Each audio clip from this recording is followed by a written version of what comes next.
Ladies and gentlemen, welcome to the 3-0 Take, where we talk all things Major League Baseball. Here's Kyle Corwin and Nate Reyes. It all starts right now. Welcome back to the 3-0 Take, presented by Big League Chew. This is episode 330. I'll be your host, Kyle Corwin, and I'm here with my co-host, Nate Reyes. Nate. KC, Chasers, lads, ladies, how we doing? What's up I with like you, your man? hat. I like Thanks, your hat. man. You're in the festive spirit, I see. You like that? I mean, that's a baller move if I've ever seen one. It's nice, right? Yeah. If you're not I like watching on this. YouTube, head over to YouTube. You can Honestly, see this though, What are you doing? incredible ensemble that Nate's got. This suit, man. I've got some good length out of this. Got it a few years ago, and it's the life of the party every time. You know? I'm going to need you, for the sake of Christmas, to keep the pounds off so that you can continue to wear this every year. It's getting harder and harder every year. And specifically, you know what I was really getting into yesterday? What you got? The Ferrero Rocher treats. You know what I'm talking about? Well, you're not going to be able to keep the pounds off if you're just dipping you know into how- those every You know how year. easy those are to just attack? Just bite size? What's the calorie count on one of those? It has to be like 600. Who cares? Well- it's hazelnut goodness is what it is. If you're not eating those, I don't know what you're even doing. I don't even know what decision making you like to, what the process is up top. Like, I'm saving my calories this really every holiday season for the cookies. I mean, that's to me, that's just the common sense thing to do. I welcome any debate about it because you're going to lose, because this time of the year it's cookies and nothing else. So 72 calories in one of those. That's light work. well, it doesn't sound bad when you compare it to my astronomical 600 calorie exaggeration, but 72 a bite. That's 'Cause light work, dog. You can pop one of those things in, no problem. That's Oh yeah. You better lay Yeah. off those things, man. I'm gonna need this No. suit to be an No. annual thing. Yeah. I'm telling you right now. If it's just like if you like Nutella, eat those for sure. It's Not really the same a Nutella thing. It's, guy. Not really a hazelnut guy. Don't act surprised. You know I'm this. not. You I'm know not. this about I'm me. not. I'm not at all surprised. What cookies are you really cracking into this time of year? What are your guilty pleasure cookies? I mean, not just cookies, but like cookie type desserts. I mean, you got like your peanut butter blossoms, you got your M&M cookies, you got your frosted sugar cookies, you've got your What's your the one? Buckeyes. What's the one with the? Is that the one with the like the kiss in the middle, the chocolate peanut butter kiss? blossom? Yeah. That bad Yeah. boy. Those are That's money. a nice one. Those are money. That's a nice one. And then you've got your Buckeyes. You which work your way around. That's what Hershey I do Kiss. every time. Absolutely. Yeah. And then at the very end, you just kind of like with an Oreo, you kind of scrape Yeah. off the piece of cookie, and then you've just got a little Hershey Kiss there. It's money. It's Yeah. chef's kiss, gold. Yeah. I like Buckeye that. is another one of my favorite. That's the chocolate ball with like the peanut butter in the middle. Just You best. know, I'm with you there. The best. Is there is that the one that has like a little bit of like the granola and oatmeal mixed in the ball? Have you had those before? I think it's something else. That's not. I don't. It's not a Buckeye. Maybe a variation of it, but not my Buckeye. And you live on Buckeye. And I live on Buckeye. This is just, I mean, it's the treat of the year. Well, now we're just doxing my address, so that's fun. That's true. What's your social again? Do you want the whole thing or just the last one? Like, which will suffice? Let me jot it down. I can give you the security code of my credit card if you want that. Oh, okay. Yeah, that works better. Speaking of giving you things and just gifts in general, I put up a story on the IG yesterday asking for people's Christmas wishes for what they want for their favorite team for this offseason and or 2023. And so we got a healthy number of responses. I'm going to share some of them here. Some people, which, let me ask you this. Is this on me or should this have been assumed by the people entering their answers? I didn't indicate that you should include your favorite team, and some people chose not to include any context clues about their favorite team, so I don't really know what the favorite team is. Is that on me or is that on them? I think that's on them. Okay. We can't just assumptively choose. We can't just know these things. Yeah, that's on them. Okay, that's what I thought. Just needed some validation. Chasers, there. be better. Like just be better, Chasers. Come on. Merry Christmas, but be better. Be better. All right. Well, on the ones that don't have context clues, maybe we can do a little process of elimination. See if we can guess here. Okay. All right. First one we got here. First Christmas wish. Spend like they said they would. We need pitching and a couple of big bats. Most are gone already. Now, who would that be? Spend like they said they would. We need pitching and a couple of big bats. And when it says most are gone already, I think they mean just like what's left on the market. Not necessarily that people were leaving off that their roster. Team. Yeah. Red Sox. I don't know if they came out and said they spend though. They did. Heimblum did tell Kike that they were going to be much better in 2023. So I don't know. It seemed to be a little late for an April Fool's joke, but it's where we're at. Him and Kike shared a laugh. I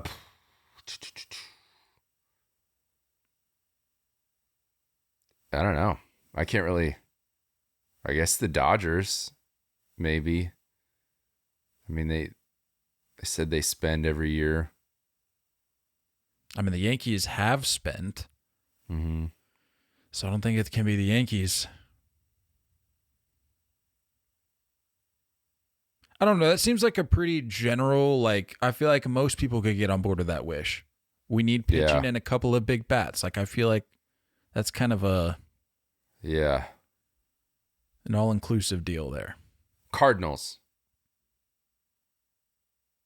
That might be it. I mean, they added Contreras. Yeah. That's my guess. Pretty glaring hole there. Like a literal hole. Like you didn't have anybody in the like opening day. You're going out there with 8 men on the field. That's kind of where you're at with that. They definitely wanted to avoid that. Yeah. You don't want that. Yeah. It's not good baseball. Not good business. Next Christmas wish, Shohei in orange and blue. Wow. I mean, I would say no chance, but at this point, like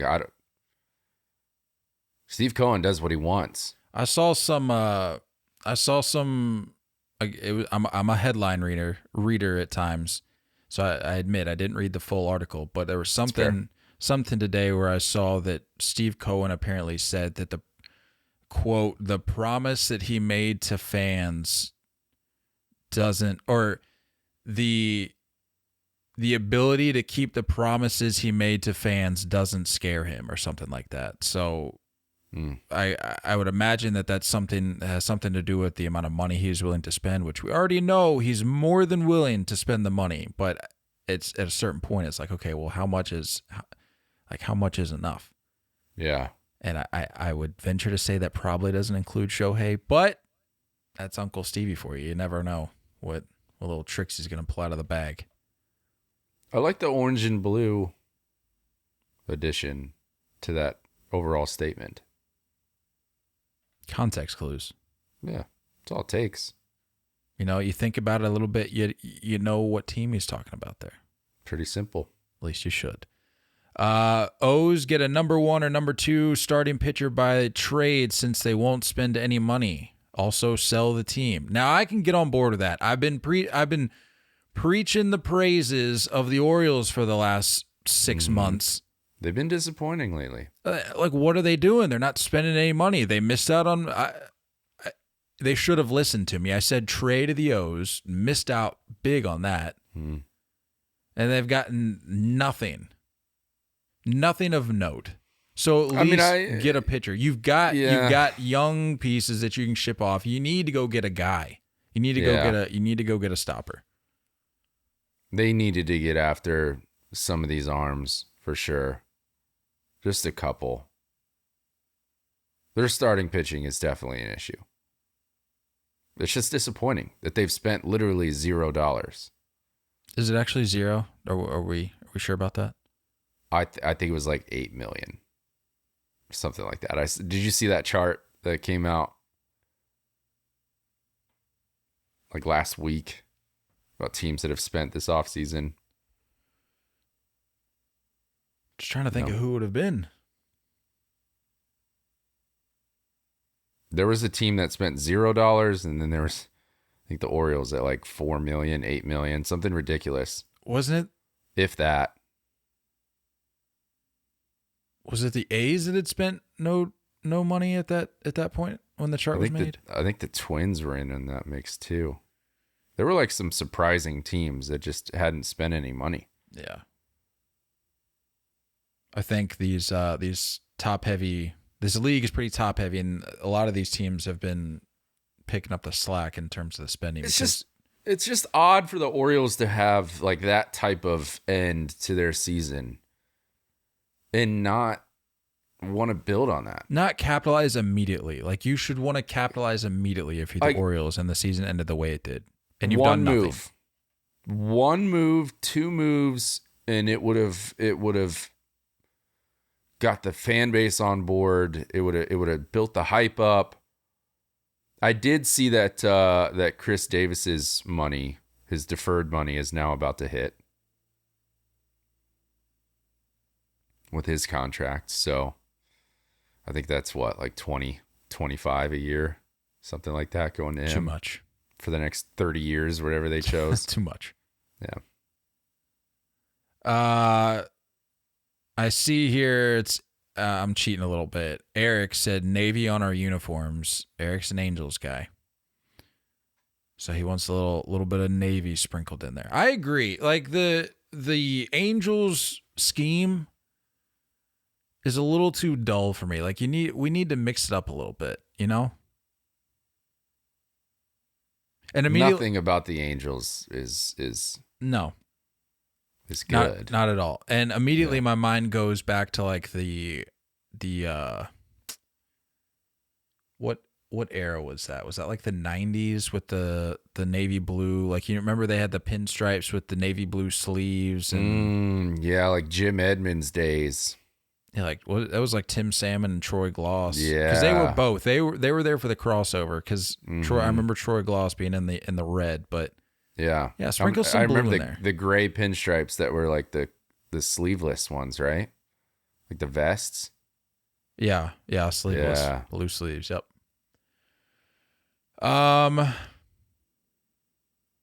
Another one. O's spend some money to compete for the AL East. Side note, I mean, if you're an Angels fan, that's the only thing you want on your wish list, or. Well, I think at this point you can bid a farewell to Shohei, because that man's as good as gone. Bid farewell to anything roster move wise. Let's just add some blue. That's the only thing that's missing with this team. Well, Shohei's gone. So what else would you? I'm sorry, Eric.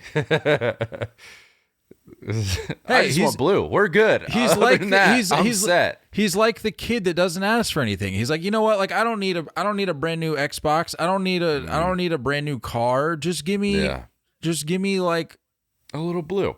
Just give me a pack of underwear. That's basically what Eric's asking for, is a brand new pack of underwear. And that's fine. Like, there's nothing wrong with that. You gotta respect people like that, because they're not asking for expectations have really lowered over there on the west side, haven't they? All right, I'm trying to be positive here. You're just running it into the ground, you know? The Miami of the West, some have said. Also, the Mets of the West. Some others have also said.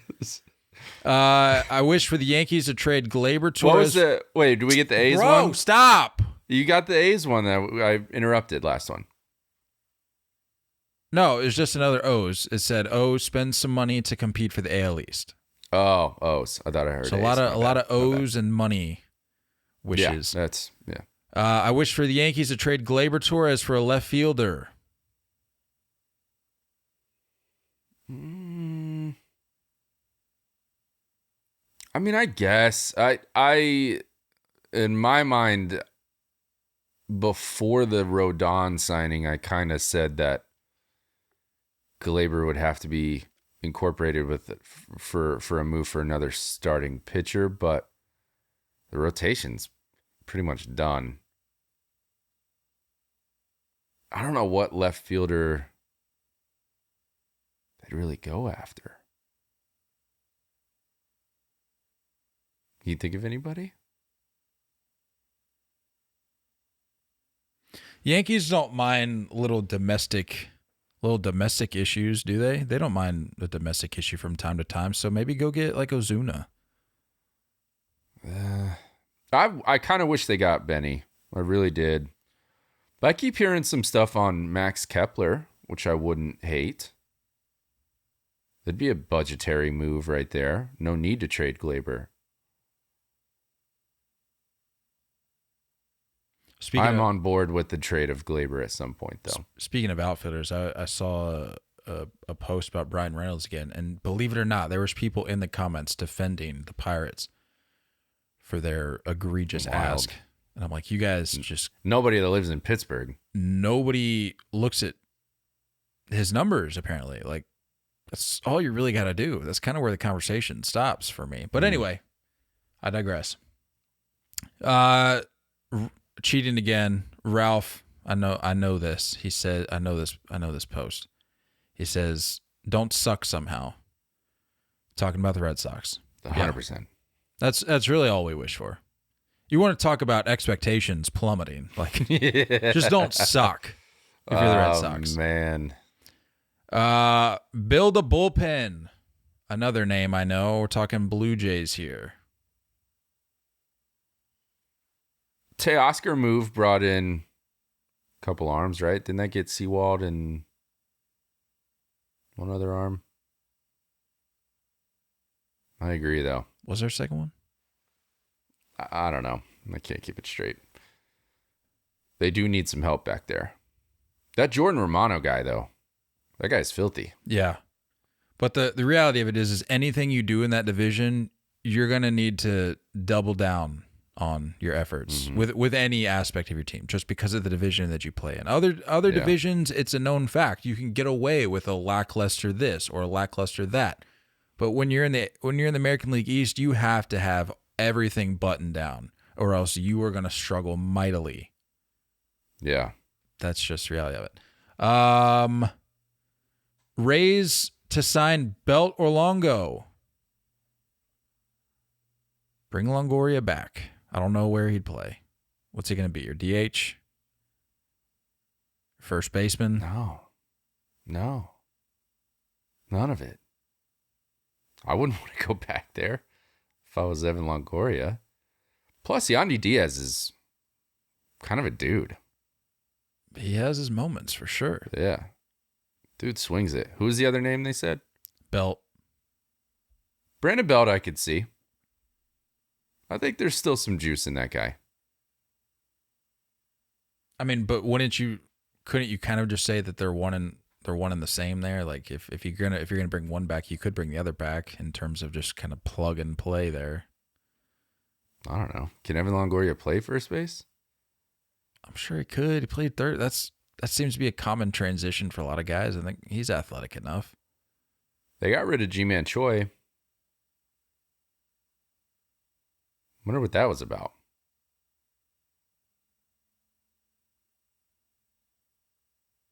I don't know. The Rays are gonna find somebody to.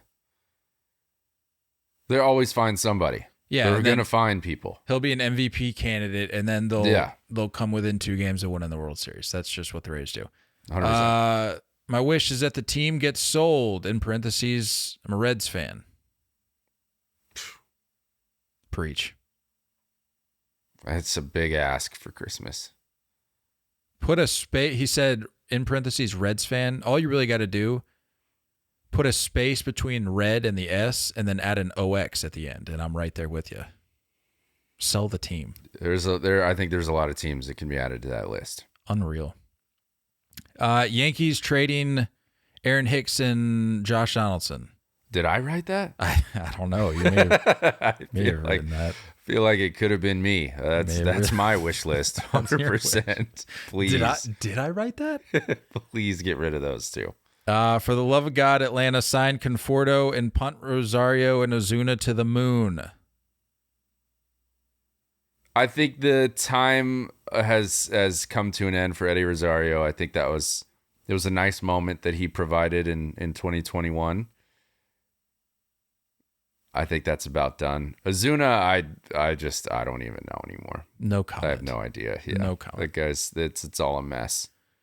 Cubs send a package of mid prospects and Hap to Toronto for Barrios and Jansen. I'm buying low on Barrios this year. Like I know he had his struggles this past season. I think he's good. I'm gonna buy low on Barrios. So and who? And who's Jansen. the other name? Danny Jansen.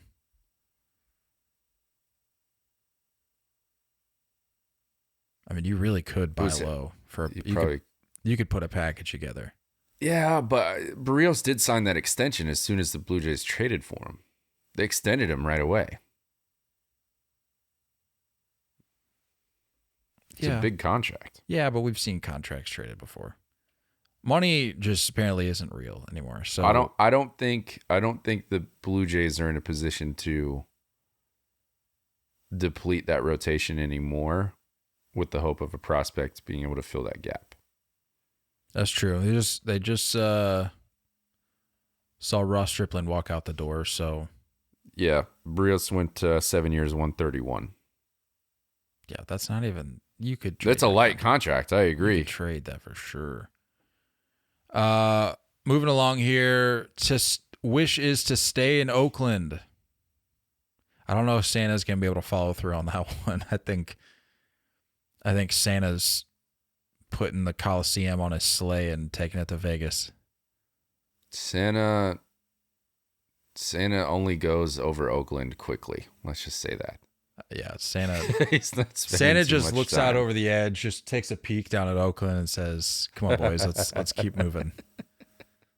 Like, sorry to Oakland, but it's Santa. Every year, Santa comes by Oakland. He just closes off another section of that stadium where seats aren't filled.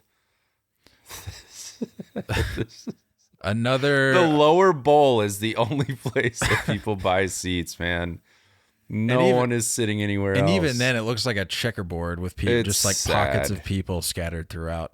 So sad. There's 8 people there every game. Release Marcelo Ozuna or trade him for a bag of chips. What bag of chips would you trade Ozuna for? Underrated bag of chips, the baked barbecue Lays. That's fair.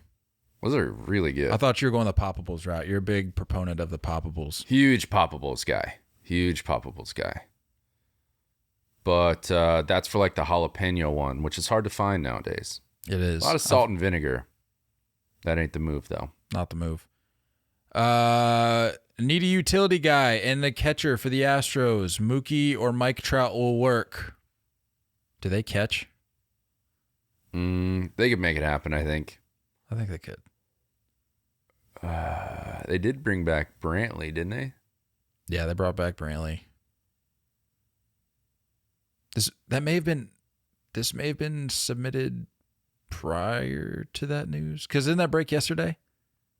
Yeah, either that or the day before. They definitely need a catcher, but I don't know who's up for grabs. Yeah, because Vasquez is to the Twins. What's Maldonado's deal again? I don't know. He's like 60. What? He's old, man. I'm not talking about his age. Like, what's his contract situation? I don't know. I don't know who you'd go get. But That's what I'm saying. But if you're the Astros, similar to the Rays, like they just seem like a team that need not worry. Like, you're going to figure it out. You're going to have somebody, whether it be in the system or it be somebody like a Braves-esque move where you explore your options a little bit. You say, this will suffice. And you bring him in, and then he ends up being the freaking World Series MVP. That's what's going to happen if you're the Astros and you don't get a name. But 2023 is the last year on Martin Maldonado's deal. $4 million. He'll be 36. So maybe you just run the table one more year with him, and then maybe trade at the deadline. Didn't Castro retired? Didn't he? Jason Castro retired. I don't even know who they have as another option back there. I don't know. It's got to be an internal thing. Yeah, but relax. Your lineup is sick. So that's what I'm saying. Calm down. You need not worry for the Astros. Yeah. For the Dodgers to extend Arias and Walker, I can get on board with that. Those are two guys I feel like you need to keep around. I know a thing or two about guys that you should probably keep around. Mm-hmm. Sure do. Yeah, sure do. For the Red Sox to do something positive, I did write this, so there's no guessing. I wrote this myself. I haven't seen it yet. Yeah, haven't seen it. I don't think it's coming anytime soon. No. Cardinals to get a proven ace. I don't know if there's one out there for grabs. I think the quote big names have come off the board at this point. I think at this point you're dropping a tier or two. Yeah. Yeah, or just, for sure. Not an ace. You're not getting an ace. I don't even think I don't think there's any even front end guys either. Like that, much less an ace. I think you're kind of out of luck there. They're gonna have to, yeah. They're gonna have to reach out to the Marlins at some point this year and make a trade. I'm about it. Ask the Braves to sign Max Fried and ask him to, quote, do it for the culture before he walks. Did you? In other words, asking Max Fried to sign for $17 and maybe a scooter to ride to the ballpark. What's the deal with shopping him? I did see that. Why? I don't know. You would think a perennial Cy Young candidate would be somebody you'd want to maybe just figure out a way to keep around, especially since the rest of your team's payroll combines to be about $48. So he's not even a free agent until 2025.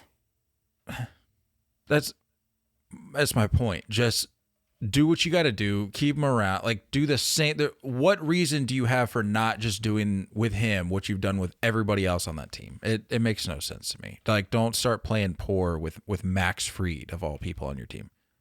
I think Braves fans are a little upset with current events. I don't think they're thrilled. Yeah, they're feeling it right now. I get it. I've been there. Back-to-back years of their guy walking. I don't think they love it. I think there's a few more, but for the sake of moving on, we're going to close it with win the World Series. That seems like a good one to close it on. No context clues, so I'm going to actually, from the looks of the picture, hold on. It's Padres. For the Padres to win the World Series. You know, it's time to show up, that's for sure. Spent $7 billion the last two off seasons, so. Plus, Manny's walking. I told you that. Didn't we say that? Literally last week we said that. Like 2 days later, John Heyman comes out. Reports are Manny Machado's going to walk to test the market next year. Told you. I don't take John Heyman at his word as far as I can throw him. Like that's just a guy we don't trust. All my homies hate John Heyman. Like no, we don't stand for anything that John Heyman says, does, represents, shares, updates us on. Nothing. I've lost any type of I don't any support, anything backing John Heyman. I've lost it the moment I saw the little white spots of saliva that hang on his lips when he's talking on TV. I had no Have idea you where seen you're going that? with that? Yes, dude, I've Brutal. seen it. We don't need to. We don't need gross. to. We don't need to break this down. That we can save that for another You'll time. never unsee it. Or never. You're welcome. We don't need to bring that up. Anyway, yeah. John Heyman, no thanks. I'll pass.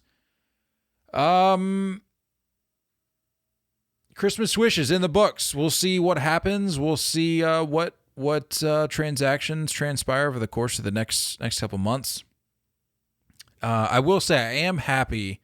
We still got a slate to talk about, a slate of signings that we haven't gotten a chance to talk about. We still got to do that. But generally, though, I will say that I am pleased with the speed in which things happened this year, because coming off of years prior, we did not, as baseball fans, we did not receive the gift of somewhat quick moves being made, because we were seeing guys sign after spring training had already started.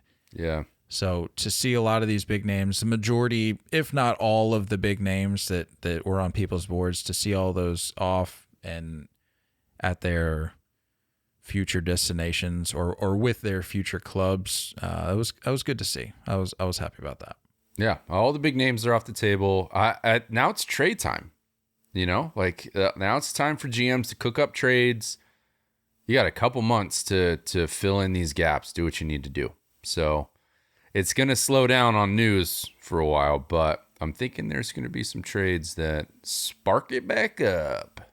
Just in time for me to leave the mainland for a couple weeks. That's really the only reason I was happy about it. Yeah, because I didn't want deals. signings to be going down while I'm out of that's out fair. of town. Don't want that. Let's start with Carlos Correa.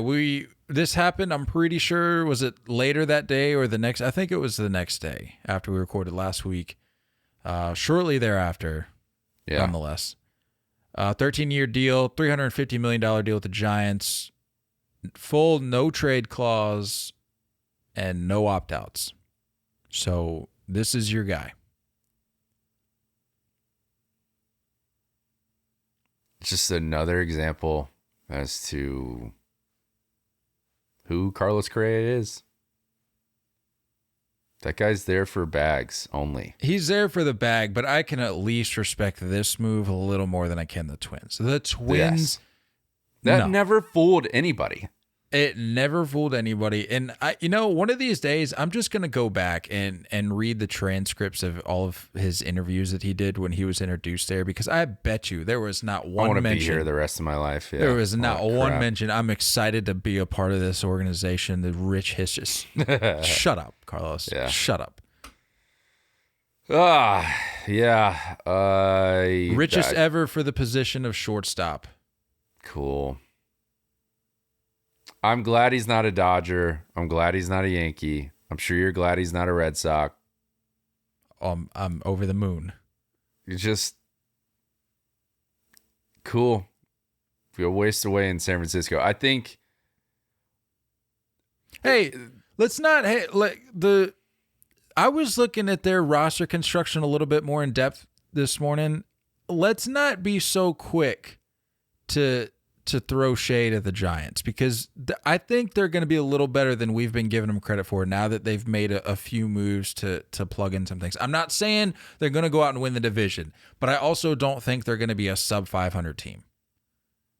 So to go out there in San Francisco and waste away, sure, maybe for stretches of that contract, because you're out there for a stretches, decade and change, but because it's going to be at least another year or two before they are in line to potentially compete for the division. Yeah.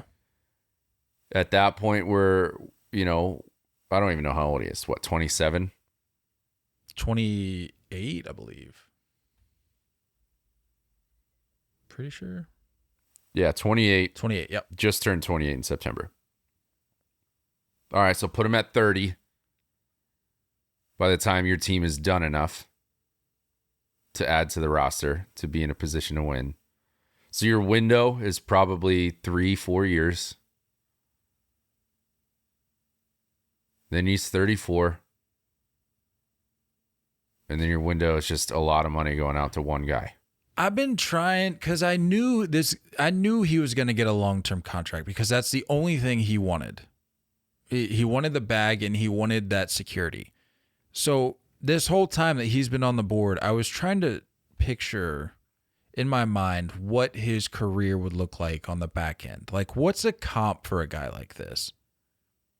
Is like an Evan Long, I mean, different position, but is like an Evan Longoria similar comp? Because I'm just trying to think of like how his physique is going to translate, because we've talked about guys like Judge, where it's like that's not going to that build is not going to age well. That's you're going to be spending a lot of time on the IL.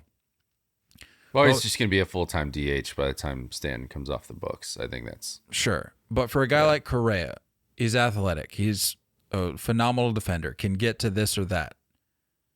Can obviously swing it. What's a comp for a guy like that on the back end of his career?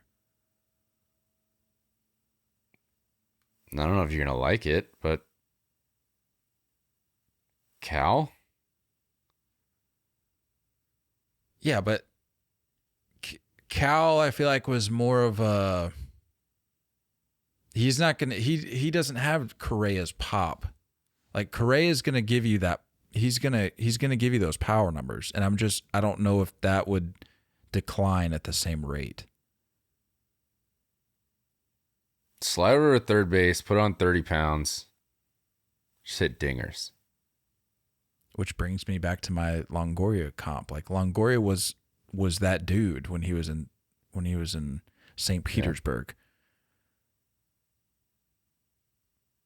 Yeah. I don't know. There's some people forget how good that man was. Like, he was a stud for sure.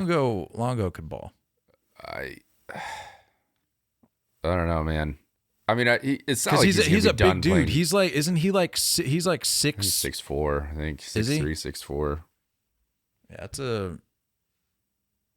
that's a build for short. I know that.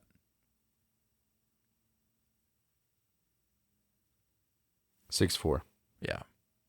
220. Slide over to third base. That's where he's going. Yeah. Side note is that I think I don't think they will, but I think they should trade Brandon Crawford. That's kind of my dream wish, is like I'd somehow get Josh Donaldson over to the Giants and get Brandon Crawford over to the Yankees. That's kind of my dream. Because the whole rumor of because Garrett Cole and Brandon Crawford are brothers-in-law. Right. So it's like, maybe there's a connection there, and it kind of fits the needs of both teams, kind of. I wouldn't mind seeing it. I like that. I could see it. Yeah. I could see Although Brandon Crawford with no hair, no beard, that'd be weird. Be a weird look. Very weird. Talking about hair, Dansby Swanson, 7-year, $177 million deal with the Cubs. I know this was a team that he had been linked to for a while. You seem to be rather confused by the move, nonetheless. Yeah. I don't hate it. I could see why the Cubs are trying to move in their new direction. Jason Hayward is now gone. Like all of the guys are officially off the books. Contreras is now gone. It's a new age for Cubs. They brought in Tyone. Seiya Suzuki was pretty good last year. So I could see that they're starting to get into a new phase. It's just I feel like if you were going to be a buyer this offseason, I feel like Dansby would have come with a couple more names, maybe at least one other big name. Tyone was a nice ad, but like that rotation still needs a ton of help. Yeah. But anytime you can get a guy like this at length for a reasonable amount of money to at least lock down one of your, like we always talk about, your up the middle positions, I'm a fan of the move. I mean, I've shared my thoughts about Dansby many times before. Honestly, up until this past year, I thought he was one of the most overrated players in baseball. And that can bring on all sorts of hate, I'm sure. But this past season, balled out and got his back. How long? How many years? 7-year, 177. I don't think anyone was willing to go there. No. I don't even think the Braves are willing to give 5. The Cubs probably could have got him for 6 if they wanted. Yeah. I think Dansby was just kind of hanging out there. I think the only team that they were probably realistically fighting off. Do we think the Dodgers were in on Dansby? I don't know. Maybe Freddie was. I don't know if the Dodgers were. Freddie was just like, I'll let you live in my guest house. You can live in Come my play pool shortstop for house. us. Yeah. I don't know. I think the Red Sox are being used as a pawn. 7 years. That's what he wanted, man. 177, you said? This is what I said. Go back and listen to the tapes. I said, we're going to find out if Dansby is a for the culture guy or not. And I said, you can go back and listen. It's not a knock on Dansby for wanting to go get his bag. But you can't, if you're the Braves, you can't nickel and dime every player on your roster and push this whole culture thing. Like, just buy in. Take a pack of Hostess donuts and just be a part of what we've got here. Like, at some point, somebody's going to be like, thanks, but no thanks. And especially with a guy like Dansby, he got his ring. And he's like, okay, like, I'm good. If you're not willing to meet me here, I'm going to go there. And you know what? He's only 28. I don't know why I thought he was older. Dansby's had a weird career, man. Yes, yeah. When you think about it, like, number 1 overall pick to the Diamondbacks, traded for a guy that's not even in the league anymore,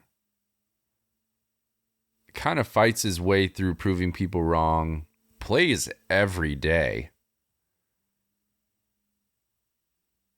The 7 years isn't bad. The 7 years really isn't that bad. Brings him to 35. That's what I'm saying. I like the move. And his build can easily slide over to a second baseman after. Sure. You know? You lose some range, slide over to second. I think Cubs fans are going to end up loving this guy. And I did see the jersey swap. It looked good. It fits. For some guys, blue sleeve. The swaps just don't play. But it looked good. With the Cubs, it looks good. Yeah. Yeah, I'm a fan. Pinstripes. Not New York's pinstripes, but Chicago's pinstripes. Andrew Benintendi, 5-year, $75 billion deal.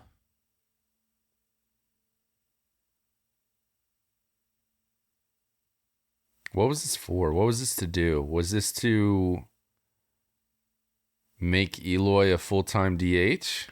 This was to establish the largest free agent contract in White Sox history. That's what it was. That's also sad. That's what it was to do. He edged out the $73 million given to Yasmani back in, what was that, 19? Sure.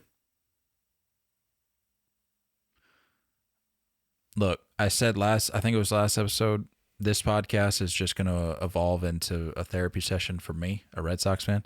Mm-hmm. If that's all it took to get Andrew Benintendi,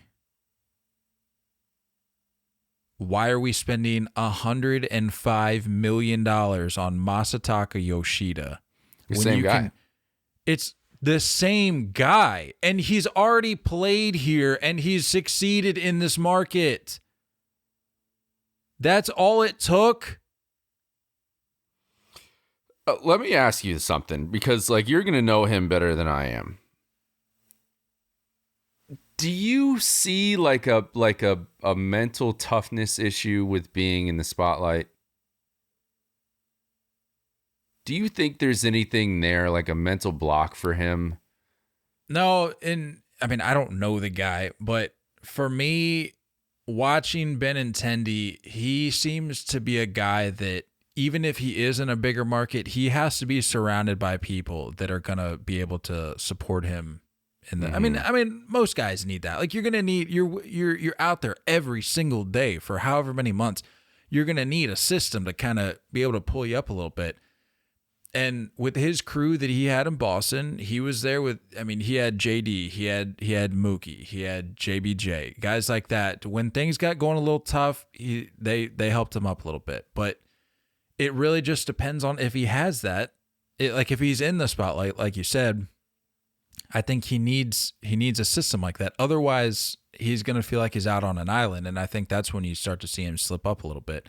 So I'll be anxious to see what happens in Chicago. Like I don't know who he's gonna mesh with right away. I don't know who's gonna latch onto him. If he's gonna be bringing some younger guys under his wing. I don't know what that situation looks like. But for me, he's gonna need that, or else it's not gonna be good. Because we've seen stretches. You and I both have seen stretches of Benny where it's like, is this the guy that's been so highly touted?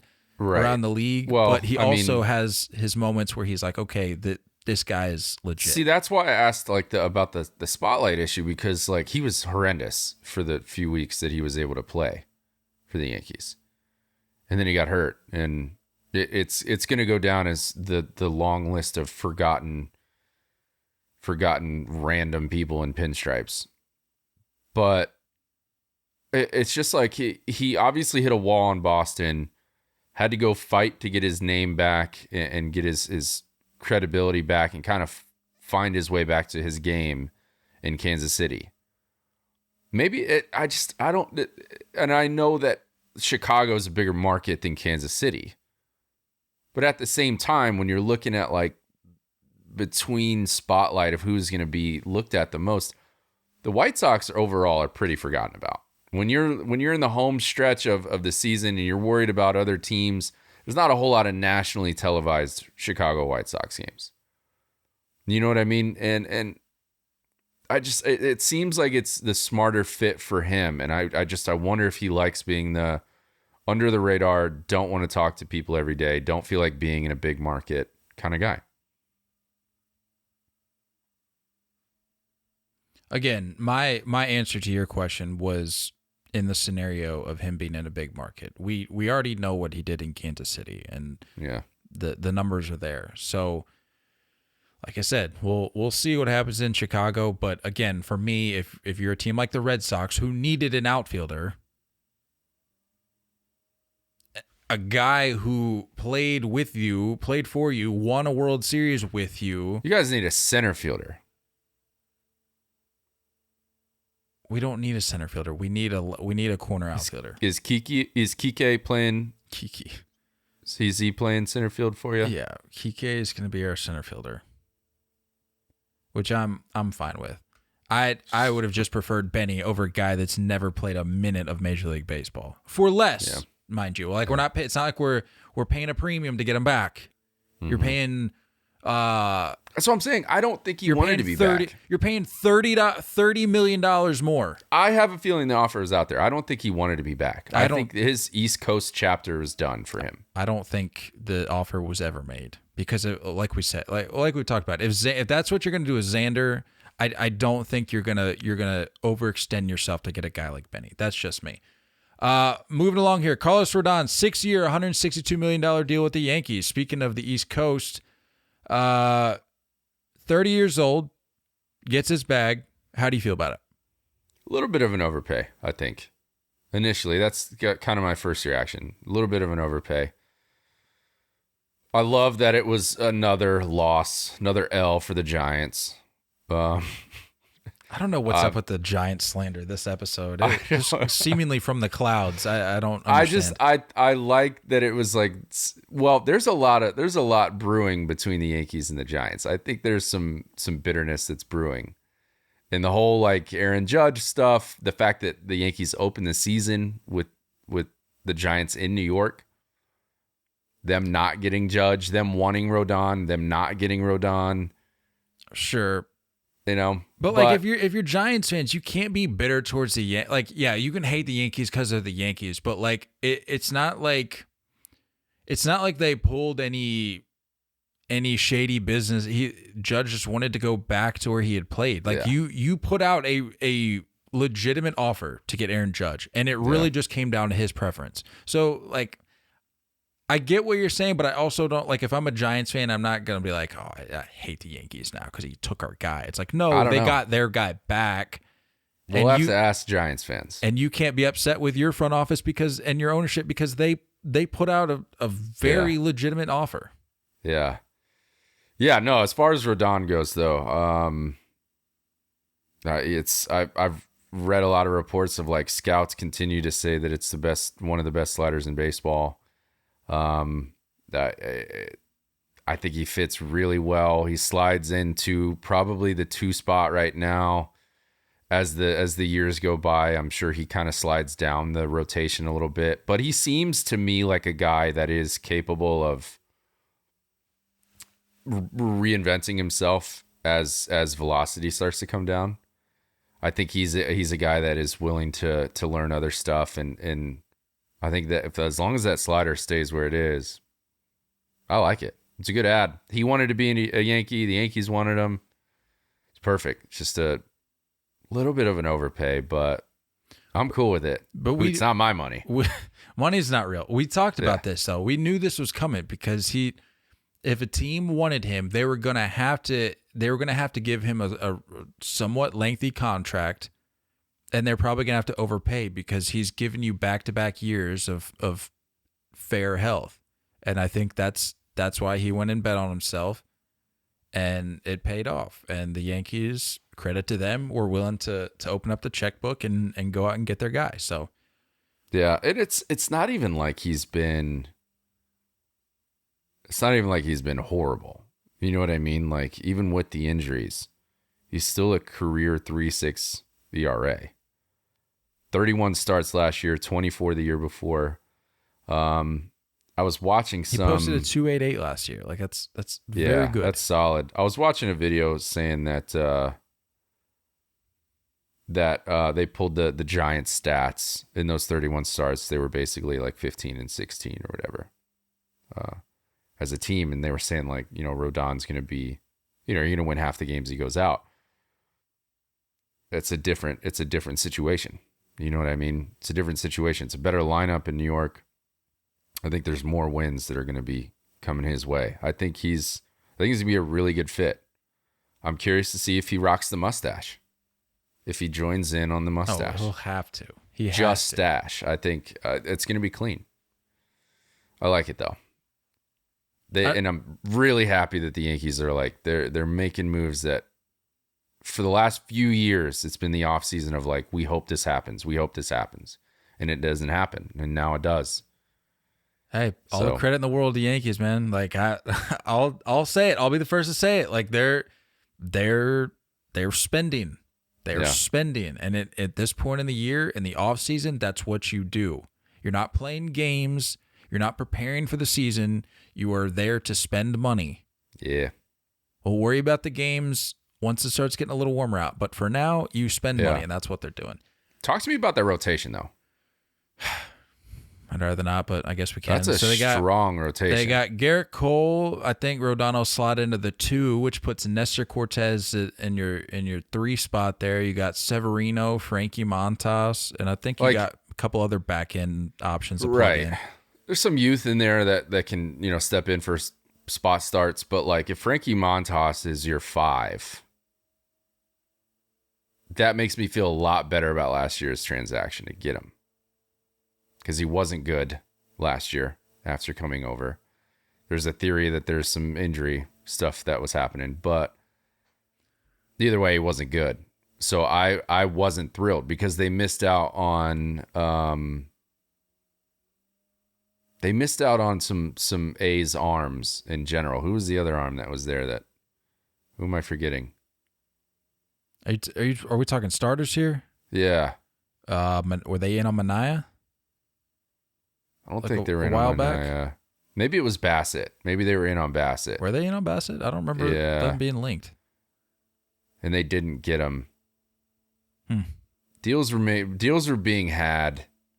Deals were happenings. And they, kind of settled for Frankie Montas. So I was a little bummed. But the fact that he's at the 5 spot takes a lot of pressure off of him. I'm cool with that. Whatever. I don't even care if you're a 500 pitcher.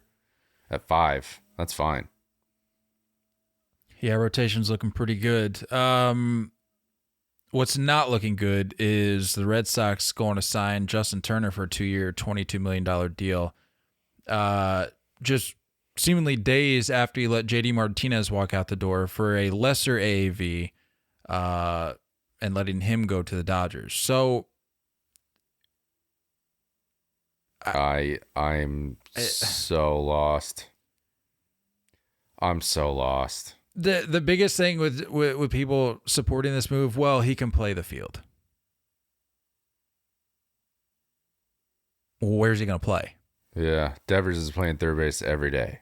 Rafael Devers, the guy that you're going to be letting walk at the end of the year or trading by the deadline, he's going to be your third baseman. Tristan Cassis is going to be playing first base. Sure, he could DH, but why wouldn't you bring back the guy that spent the last 4 years with you, won a World Series with you, is a known resource when it comes to hitting? That man eats, sleeps, dreams hitting. And he makes the guys around him better. Like, that's not just some cliche attribute I'm throwing at this guy. It's documented that he spends time with the guys around him and just makes them better hitters. And why would you let a guy like that walk for a $10 million deal with the 1 year $10 million deal with the Dodgers and pay Justin Turner $11 million a year? I don't know what they're doing. It doesn't make any sense to me. Genuinely lost. They DFA'd Eric Hosmer, who was free. The Padres were paying his entire salary. Eric Hosmer was free. DFA'd. And a little more salt in the wound, Jeter Downs being DFA'd, who was the main piece in the Mookie trade. Him and Verdugo, right? Pretty much the main leading names on that trade.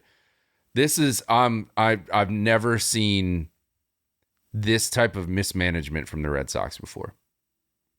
This is bad. And people are saying, again, going back to the main point I keep hearing with this Turner deal, well, he can play the field. He's 38. Yeah, he's not playing the field anyway. He's 38. Don't act like this is some move for the future. Like, he's 38 years old. Yeah. How much is he really going to provide you for a team that has no direction right now? If you wanted somebody that could play the field for these next couple garbage years that we're about to have, then plug in somebody from the system or go pay a guy league minimum to play third to give Rafi an off day or something. Why are we spending $22 million for a 38-year-old? It makes no sense to me. I don't know. And he's going to pop maybe 15 home runs. People are saying, well, he'll that swing will play well with the monster. Oh, okay. That line is getting overused to death. Like, we can stop with the plays well with the monster thing. You know what plays well with the monster and just the Red Sox as a whole? JD Martinez. But he's in LA now on a 1 year, $10 million deal. So he's going back out there with his good buddy Mookie. Oh, and by the way, he's 3 years younger than Justin Turner, but that's fine. We need that 38. We need that age out there on defense. We need it. We need it bad. I don't understand. What are they doing, dude? I don't want to talk about it. Eric Hosmer, DFA'd. Just going down the list here. Yeah, that doesn't make any sense. Ross Stripling, 2-year, $25 million deal with the Giants. We kind of talked about their rotation a little bit. Like I said, this is a move where I can get on board with. He's going to eat innings, that's for sure. Dude, I was looking at his numbers last year. Friend of the pod, Ross Stripling, did not realize how great of a year he had. Like last year, it was like a career year. He was put up a 301, was 10-4. How many innings? 134 and a third. Struck out 111, walked only 20. Like that's a good year for Ross. And I was reading some takes of his, and he was talking about, and I've said this all along with Austin Riley, with some other guys. He was talking about how when he was given the reins to a starting position or to a starting rotation position, he was like, that's when I felt most comfortable, because I knew that like this was mine to kind of run with, and I knew that I was going out there every fifth day or whatever their rotation schedule was. He was definitely a little mishandled with the Dodgers, and I think that probably cut into the confidence for a while. Right. It was cool to see him get an opportunity in Toronto, but what was the deal for? $225. Feel bad for the guy. I mean, hey, it's not a bad payday. Get to go out to the bay, might eat some hay. I just may. Get it. A little tip of the cap there to Adam Sandler. No, I like it. I think the Giants they're going to be sneaky. That's all I'll say. They're going to be sneaky. Again, they're not winning the division, but they'll be sneaky. I like some of the moves they've made. And like we've talked about, the offseason isn't even over. Like you said, now is when we start trading. Mm-hmm. And who's to say what they do? They may offload some dead weight to improve the team even more, which I think they will. I hope they will. It's true. Let's go Giants. Michael Brantley, we mentioned, back to the Astros on a 1-year, $12 million deal. He was hurt a good chunk of last year. I think he played like 60-something games, missed the postseason, but we said it time and time again with this guy, a professional hitter. Yeah. Something tells me that there was probably no multi-year deals out there. No. I'm sure those numbers were all pretty similar. 10, 11, 12, 13 a year. So why not just stay put? Yeah. Yeah. I mean, think of where, like, if there's 1-year deals where elsewhere, like what lineup do you know? What lineup are you going to succeed in? You play a left field that you know, right? So it just makes sense. Joey Gallo, 1-year, $11 million deal with the Twins. Oof, man, this has brought some real heat, dude. Did you see Aubrey Huff is back on Twitter? No. The homie went in on Gallo. Why? Because of a ridiculous amount of money going to somebody that's just not worth that amount. I guess.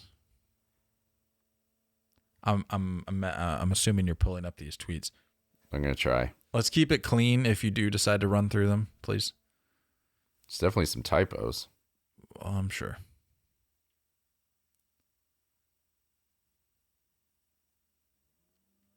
I'll see what I can find.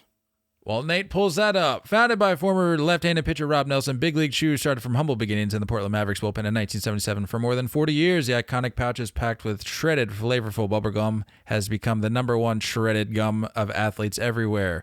Big League Chew has sold more than 900 million pouches and is designated as the Hall of Fame bubblegum. Grab some gum and head to Big League Chew's social media channels at Big League Chew on Twitter and at Big League Chew Gum on Instagram to show off your Big League bubbles. You can also find a list of retailers or purchase any of their products directly from their website at bigleaguechew.com. Big League Chew. I still got to find that hot chocolate, by the way. The hot chocolate gum. Haven't found it yet. I wish you luck, pal. What do you got? Aubrey Huff. First, Cody Bellinger gets $17.5 million, hitting under 200 for 3 straight years. Spelled straight wrong, by the way. What that's about. Now, Joey Gallo, who was almost out of baseball and strikes out 90% of the time, gets $11 million. Can someone explain this madness to me? Learn how to suck at baseball, kids.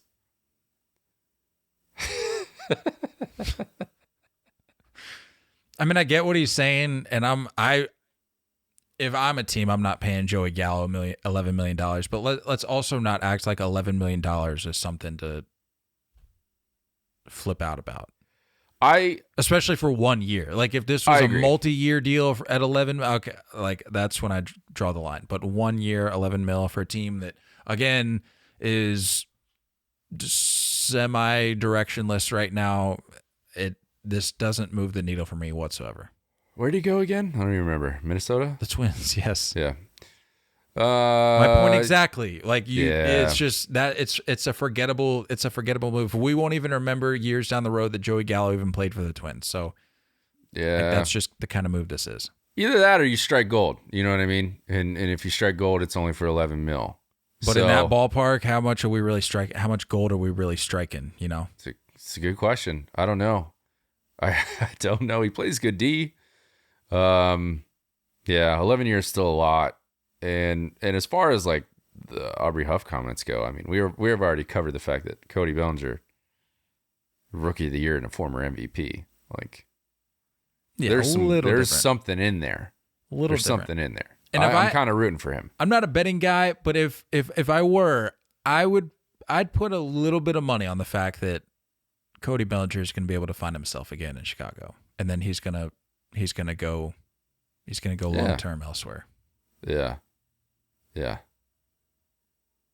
So little different scenario there, Mr. Huff. Joey Gallo, though, I don't know, man. I at this point I'm rooting for the guy. At this point, I am. Yeah, I have no reason to dislike the guy. I don't. Maybe he has like a Matt Carpenter type route. You know what I mean? Yeah. Just find a way to recreate some things. Try to recreate your swing. Do something new. I don't know. No pressure in Minnesota though, so swing away. No pressure. Also, no pressure in Oakland. Trevor May, 1 year, $7 million deal with the A's. Making him the most financially set person in that roster, in right? that organization. Yeah. He's probably making more than the front office. Definitely. Combined. Yeah. Yep. I have no thoughts on this deal. I'll be honest with you. Like I don't either. Good for the A's. You have to have trade piece. This is what they do. The A's are good with this. Is that they sign veterans. If the veteran does well, they flip them. If not, it's no big deal. If you're the A's, you gotta have bodies. You know, you gotta have warm bodies. You can't have cold bodies. Have an open tryout at this point. It's been decades since I've seen that. Give me an Invincible movie featuring the Oakland A's. Yes. Who would be the star in that movie? Honestly, let Wahlberg just run it back. Like, yeah, he's got it in him. Get those locks out there, man. That guy's or I guess he'd have to bring those locks back. That is a good movie, Invincible. It's a fantastic movie. Speaking of movies, look at that segue. We're pushing the MLB Man Crushes draft to a later date. Somebody had and forgive me, I don't remember who suggested it, but somebody reached out and said, you all should do a Christmas movie draft. And I said, what better way to add to the festivities of episode 330, in which we were going to do Christmas wishes at the beginning, to round it out with a Christmas movies draft. So with that said, I'm going to pull up the results of the last poll to see who's getting first pick. Nate, I believe you pulled this one out as well. So it's just it was 55 to 45, Nate. You know, in the favor that's of Nate. not bad. Yeah, but I truly think going Yankees won, people just didn't even look at the rest of my list because they said, well, I hate the Yankees. Well, too bad it's not a team draft, idiots. It's a uniform draft. So understand what's good and what's not, and understand that my list was better, idiots. help you get back on top. Idiots. Yell at people voting. Whatever. All right, let's do this draft. Let's just get right into it. Pick number 1 for the Christmas movies draft. Nate, take it away. I got to be honest with you. This is tough. I have at least 3 movies, maybe 4 that could be a number 1 pick. I tried to think of what route you were going to go. I don't know if I can. I don't know. This is my least confident draft so far. And you'll probably win by 20%, so it's fine. Probably. Number 1 overall. Give me Elf. I knew you were going to go there. Okay. Give me Elf. That's fair. Like, it's just a staple. It reaches all generations. Yeah. It's not too dated at this point. There are some Christmas movies out there that are a little dated that might be losing some votes, but they'll find their way on the list still, I think. I'll give you a dated movie that stands the test of time. Number 1 overall pick for me, It's a Wonderful Life. Like, there's not a better Christmas movie out there. I'm sorry. Elf is great. I get Elf it. is great. But It's a Wonderful Life and nothing else. I understand. I do understand. I think it's a cult following at this point. You know what I mean? Like, not a lot of people are aware of that movie. That's not even true. To say that people aren't aware of that movie? Not a lot of people are aware of how good it is. Not a lot of people have seen that movie. Just letting you know now. Well, they should, because It's a Wonderful Life is the best Christmas movie out there. All right. Well, I feel like I know where you're going with pick number 2. Let's see what you got. Pick number 2 is Home Alone. Yep. Once again, it stands the test of time as well. And it's fantastic. It can't be beat. Again, I told you I had a lot of number 1 picks. That was also in the conversation. But I'm going that with 2. We've named 2 movies that are better than Home Alone. He says, it's a great movie. Can't be beat.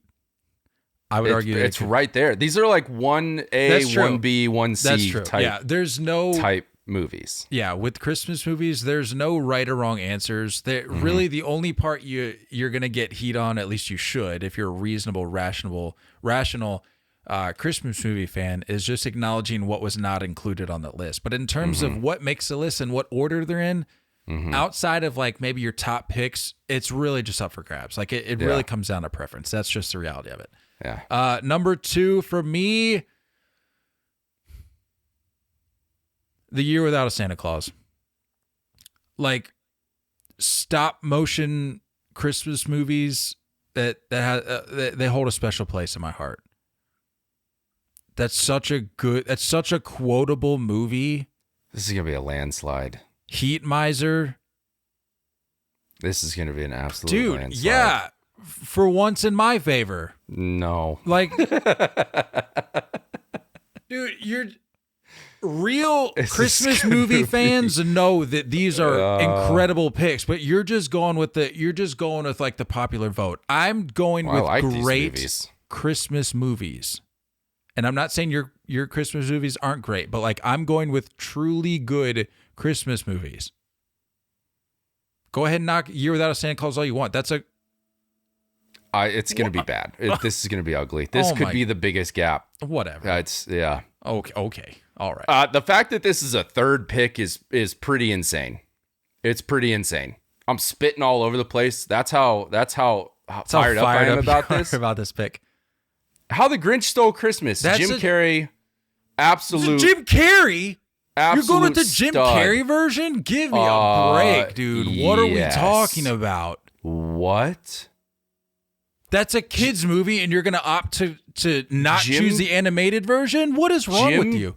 Jim Carrey was basically born to play the Grinch. I don't think you're aware of how bad this voting is going to be for you. No, I'm sorry. It's absurd. You have like blinders up. I don't have blinders. I have eyes for great Christmas movies. Go ahead and try and argue with me on this one. I'm going Miracle on 34th Street. All right, that's good. That's good. It's old. I mean, the old ones, you're definitely on a trend here. You're definitely on a trend. There's a reason. They're classics. There's a reason people still watch them. Yeah, but like not as much as these. The Grinch is a very polarizing movie. That's all I'm going to say. Like, that's probably the most polarizing movie on the list that we'll end up having. That's just the reality of it. This is, I mean, I don't even know why I wrote down so many names. I don't even have the ones that you're drafting. That's fine. That's fine. Oh, man. This is fourth pick. Go ahead. Fourth pick is Home Alone 2. Okay. Lost in New York. All right. Are you kidding me? That is an insanely good movie. I'll watch that any time of year. I don't even need to watch it during Christmas. It's getting ridiculous.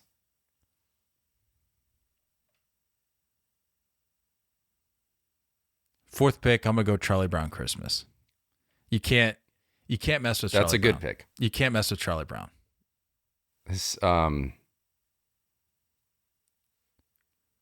wow. I don't even, I feel bad for you. Do you want a whole mulligan? Make your fifth pick. Do this whole thing over Make your again? fifth pick. See, what I hate about this draft is people are just going to see your list and they're going to go, oh, most recognizable. Easily. We're going left. I love these movies. And again, I literally love these Hear movies. me out. I'm not saying that you don't have great Christmas movies. These are all great. There's so many great Christmas movies. Like you can't really run out in a draft like this. But the problem is people are going to look at your list. The casuals, we'll just say that, the Christmas casuals who don't know what a truly good, what a desert island-esque Christmas movie is, they're just going to look at that and go, oh yeah, like those are the most recognizable. They must be the most popular. Like this list is far and away better than popular. The one, right? You can make a movie popular. But that doesn't mean it's a classic necessarily. Like if there's a lot of fanfare it's not a classic around because it's not old enough yet, but it will be. Give it another decade or two. Whatever. Number 5.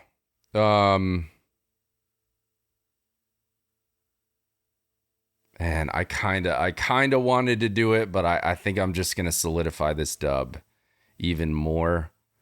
Because it's very controversial. I already know what you're going with. I'm going to make it as my honorable mention. So number 5 is going to be National Lampoon's Christmas Vacation. Hands down. That is a fantastic Your list movie. is just... Did you Google this list? Did you just say, hey, give me 5 top Christmas movies? I'm telling you, these are the movies that I watch every year. You're attracting the casuals. The real Christmas movie watchers know, like, The Year Without a Santa Claus is one of the most quotable Christmas movies, and you go, oh, I can't quote The Year Without a Santa Claus, so it must not be a great movie. It's because you're an idiot. I've never even seen it. It's because you're an idiot. I've never seen it. Well, I'm not saying you're an idiot. These casuals are an idiot, or they're idiots. All I know is that this could be an 80-20 type vote. It really could. I hate this. I don't even know what to go with now. Like there's 2 that I'm choosing between, but at this stage in the game, I can't go with my 5th. So I may just have to go with a. I have my own list. Is this your own list? No, here's the thing. I have my own personal list that's near and dear to my heart, but I know that that's not going to play in this draft. So I'm really having to call an audible. So this is the first time where I went with like my picks. Like these are my Christmas movies, which is odd because it gives me the only thing is that I probably would have put Home Alone 2 above Home Alone 1. That's fair. I like Home Alone 2 better, but I understand that like you got to go with the first one. It's just odd to me that that's the case, that these are your like actual first picks, because it's really given off to me the vibe of like, I'm just going to Google what people think are the most. I'm going to Google Rotten Tomatoes most popular Christmas movies and put that. I was reading through lists for sure, and a lot of them had It's a Wonderful Life at number one. A lot of them did. It's understandable. It's a good movie. It's the best. It's definitely a good movie. All right. Well, this isn't my fifth pick, but in order to maybe salvage some votes here, it's controversial, but I need something that's gonna move the needle here for some people. I'm gonna have to go Die Hard. Yeah, that was mine. That was my controversial pick that I was gonna put at 5 as well. It's either gonna make or break your votes for sure. It's either gonna make or break them. We'll see. You are okay labeling it as a Christmas movie? Absolutely. If you're putting it on the list, absolutely. Right? I don't understand why it's a debate. It's a Christmas movie. Like, he's got a Christmas gift in the limo in the first scene. He's got the big teddy bear. It's a Christmas party. Like it's at a Christmas party. At Christmas. What are we arguing here? I know. I'm with you. Unreal. I don't know why people don't like it. Honorable mention, now that Die Hard is off the list. Honorable mention, if you're looking to laugh, Four Christmases is an absolute gem. Vince Vaughn, Reese Witherspoon, that movie I think I've is seen that one. Hilarious, dude. Vince Vaughn is funny. That's my honorable mention, actually. I think I've seen that. Honorable. Are you a Christmas Story fan in any way? Not really. I wasn't either. I know I understand. It's popular amongst the I people. understand it's know. popular. It's never been it for me. Yeah. Not the move for me. Couple honorable mentions for me. One, I couldn't have, this was higher on my list, but I couldn't put it on there because I just would have gotten destroyed for it. White Christmas, another Christmas classic. You're all about, you're all about the black and whites. If you grew up in the house that I grew up in with the mother that I had, you would understand. Like these are just the movies that were always on, and for good reason. Like they're classics. They're great movies. Again, there's a reason why people still watch them to this day. Sure. But I couldn't put that at 5, even though I probably would have had it higher on my list than probably Die Hard. Another good one, Christmas with the Cranks. That's a great honorable mention. Great one. That is a good movie. And I was Allen going altogether is just Santa I was Claus. going Tim Allen with the Santa Claus. That was my other honorable mention. That's a good one too. And Tim Allen that's just like, it screams 90s Christmas movies. Tim Allen is Santa Christmas Claus. with the Cranks. Very underrated. I appreciate that. I feel like I understand your list. I understand like why you didn't put those on there. I think you have to admit the fact that you would probably get more votes if those were on there, though. Just more recognizable. I think there's a lot of people that haven't seen your movies. I guess. But like, if it's up to me, I'm not choosing a black and white movie to sit down and just where my heartbeat is just this the entire time. But you're not trying to watch a thriller on Christmas. Like, oh yeah, I am. No. I want thriller. I want laughs. I want fun. I'm not trying to watch like a horror movie to get myself warmed up for the holiday season. Is that where you're putting Grinch under the horror film? No, but category? I'm just like you're no, but I'm just saying like the alternative to you're like, oh, your heartbeat's just like this. It's like, well, like I'm just trying to like enjoy like all the like movies wind down. All the movies you listed are what you fall asleep to after having Christmas dinner. I've had enough. Let's get out. That's 100% what is happening. That's like here's my chance to take a nap.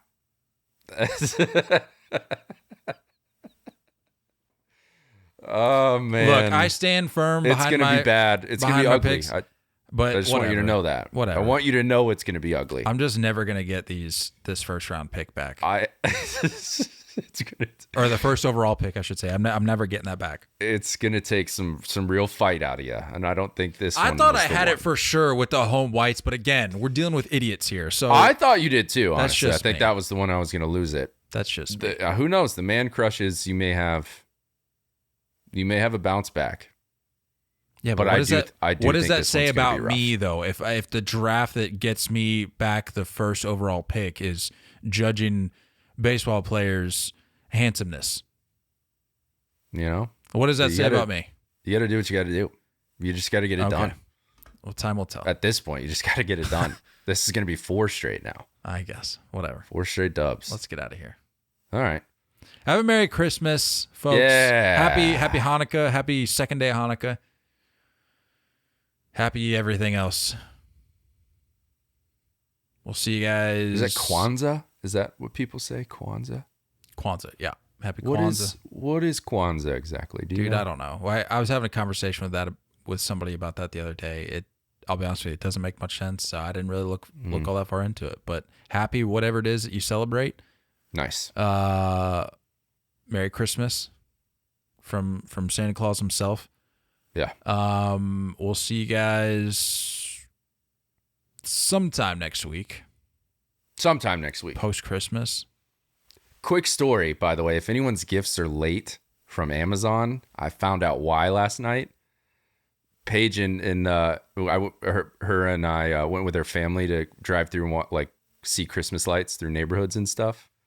And there's like a 45-minute line of cars trying to get through this neighborhood. Like, it's long.